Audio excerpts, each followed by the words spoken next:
আসসালামু আলাইকুম। রোজা কবে হবে? বুধবার না বৃহস্পতিবার? আপনি যদি জানতে চান রোজা কোন দিন হবে বাংলাদেশে, তাহলে আমার এই ভিডিওটা শেষ পর্যন্ত দেখুন, তাহলে কিন্তু বিস্তারিত জানতে পারবেন কোন দিন থেকে আমরা রোজা থাকতে পারবো।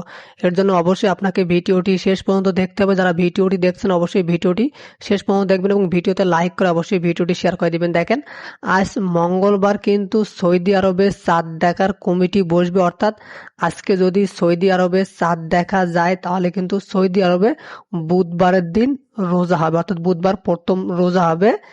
আর বাংলাদেশে বৃহস্পতিবার রোজা হবে, অর্থাৎ বাংলাদেশে একদিন পরে হয়, সৌদি আরবের একদিন পরে কিন্তু বাংলাদেশে রোজা এবং ঈদ হয়।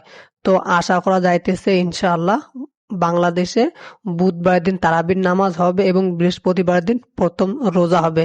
এবং পক্ষান্তরে সৌদি আরবে আজকে তারাবির নামাজ হতে পারে এবং বুধবার দিন প্রথম রোজা হতে পারে। আশা করি বুঝতে পারছেন, তবে এটা কিন্তু চাঁদ দেখার উপর নির্ভরশীল, আল্লাহ ভালো জানে।